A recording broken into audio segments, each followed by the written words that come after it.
En cliquant sur cette vidéo, vous vous êtes sûrement dit Waouh! Quel beau gosse! Non, je t'assure, ils se sont pas dit ça. Bon alors, la deuxième réflexion que vous êtes faite, c'est cool, j'ai envie d'apprendre plus sur les enfers, l'endroit le plus maléfique sur Terre. Car après tout, dans les religions actuelles, l'enfer désigne l'endroit où vont les violeurs, les tueurs, les criminels, etc., etc. En gros, les gros fils de chiens. Et à l'opposé, il y a le paradis, où vont les âmes qui ont eu un bon comportement durant leur vie ou une bonne foi. Dans la mythologie grecque, ils se sont vraiment pas cassé le cul, car leur enfer désigne l'endroit où vont toutes les âmes, qu'elles soient bonnes ou mauvaises. Déjà, il faut savoir que c'est un lieu souterrain où règne Hadès, frère de Zeus, ainsi que sa femme, Perséphone, qui est la fille de Zeus. Allez, mets une pièce dans le pot de l'inceste. Les enfers, autrement appelé le royaume d'Hadès, est l'endroit où toutes les âmes vont être jugées après la mort. Chaque âme passe devant un tribunal présidé par Minos, Éaque et Rhadamante, qui sont des fils de Zeus. Ils vont alors juger les qualités et les défauts de chaque âme pour savoir dans quelle partie des enfers ils vont aller.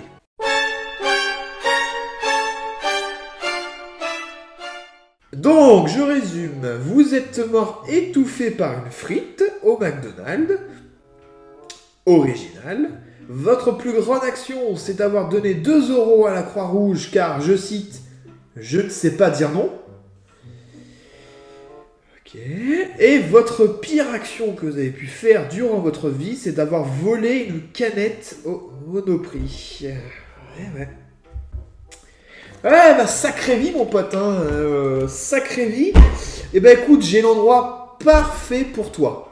Pour les âmes ayant vécu une vie banale, n'ayant rien accompli de leur vivant, que ce soit en bien ou en mal, ils sont condamnés à rester dans la plaine des Asphodèles. C'est très certainement l'endroit le plus peuplé des enfers, car il suffit de ne pas avoir fait de crime ou d'action héroïque pour y rentrer. C'est donc là que se regroupent les gens normaux, ceux qui ont eu une vie ordinaire, soit la majorité de la population. C'est d'ailleurs dans cette plaine qu'Hadès et Perséphone résident. Pour les âmes justes ou même héroïques, ils vont aux Champs-Élysées. C'est un endroit doux et agréable, avec beaucoup de fleurs, de végétation ou encore d'oiseaux. Le printemps y est même éternel. Bref, le lieu idéal pour se reposer à jamais. D'ailleurs, certains héros de la mythologie sont envoyés ici par des dieux au lieu de mourir. On peut clairement comparer les Champs-Élysées à notre conception actuelle du paradis. On fait également référence à une île où les héros résident après leur mort. L'île Blanche. Des marins qui sont passés près de cette île... Mais qu'est-ce que foutent des marins dans les enfers? Chut, c'est la mythologie. Je disais donc, des marins qui passaient près de cette île auraient entendu des bruits de banquets et de combats. En gros, ce serait sur cette île où les héros passent du bon temps. Et encore une fois, on peut voir une ressemblance avec un autre paradis d'une autre religion, celui de la mythologie nordique, le Valhalla. Les héros et les humains banaux ont trouvé leur place. Il reste maintenant un seul type d'âme qu'on n'a pas encore placé. En effet, pour les criminels, ils vont dans l'endroit le plus sombre et le plus profond des enfers. On en a déjà parlé dans cette émission, je parle bien sûr du Tartare. Un lieu où les plus mythiques criminels reçoivent leur punition ainsi que la majorité des titans. Vous savez, les anciens dieux avant que Zeus ne les chasse. Les âmes sont alors torturées physiquement et psychologiquement pendant une éternité. Bien sûr, c'est impossible de s'échapper. Le Tartare est entouré d'une triple enceinte en bronze. Ensuite, pour retrouver la surface, il faudra juste parcourir une distance égale à celle de la Terre aux cieux. Sinon, à l'intérieur, le Tartare ce n'est pas la joie. La région est aride, sans vie et monotone. On peut y trouver des étangs glacés, des lacs de soufre ou de poix bouillante, et c'est ici que les âmes malhonnêtes se baignent. Tout autour, le Tartare est entouré par des fleuves, aux eaux boueuses ainsi que des marécages. Bref, comme je l'ai déjà dit, c'est impossible de s'échapper. Désolé Michael Scofield, mais cette fois-ci, un tatouage sur le corps ne suffira pas. Et pour finir, il y a également un lieu où vont les enfants qui sont morts-nés, ainsi que les personnes qui se sont suicidées. Mais malheureusement, après des recherches, je n'ai pas trouvé le nom exact à cet endroit. Bon, on a terminé avec les différentes régions des enfers. Maintenant, place à tout ce qui entoure l'endroit, c'est-à-dire les fleuves. Il faut savoir déjà que le royaume des humains et celui des enfers est donc séparé par ces fameux fleuves. Vous aurez donc compris que pour vous rendre en enfer, il faudra traverser ces cours d'eau. Bien sûr, c'est impossible à le faire à la nage. Déjà, pour traverser les fleuves, il faut être enterré dans les règles. C'est-à-dire être dans une tombe avec une modeste offrande, comme le voulait la coutume mortuaire de l'époque. C'était généralement une pièce mise dans la bouche du mort. Mais alors, quelle utilité de faire ça? Comme je l'ai déjà dit, c'est impossible de traverser ces fleuves à la nage, hormis pour quelques héros. Le seul moyen de passer était d'être dans la barque de Charon, alias le passeur. Il fait tout simplement passer les morts à travers les fleuves et en guise de salaire, il récupérait l'offrande qui avait été faite pour le mort. Et vas-y, encore une pièce de 10 centimes. Mais c'est pas vrai, je suis votre pute ou quoi? Vous allez voir ce que est Charon, vous allez voir. Ah, je vais vous faire une belle offrande, moi. Ah, attention. Il y a en tout 5 fleuves qui entourent les enfers, avec chacun bien sûr une spécialité. On commence avec le plus connu de tous, le Styx. Déjà, il faut savoir qu'avant toute chose, le Styx est une personne, une nymphe pour être plus précis, fille d'Océanos et de Thétis. Et en gros, elle est la personnification du fleuve Styx. Elle a même eu plusieurs enfants d'importance capitale. Zélos, représentant le zèle, Kratos, la puissance, Bia, la force, et Nike, la victoire. Elle a donc des enfants plutôt puissants, et qu'elle envoie à Zeus durant la Titanomachie, la fameuse guerre contre les dieux et les titans. Pour la remercier, le dieu des dieux en fit le lien sacré des promesses des dieux. En gros, si un dieu dit Je te jure sur le Styx que je vais te niquer, toi. T'es malade ou quoi? alors le dieu sera dans l'obligation de réaliser ses paroles. D'ailleurs, rappelez-vous dans ma vidéo sur Dionysos. Sémélé, sa mère, était folle amoureuse de Zeus, à tel point qu'elle lui demanda de révéler sa vraie forme.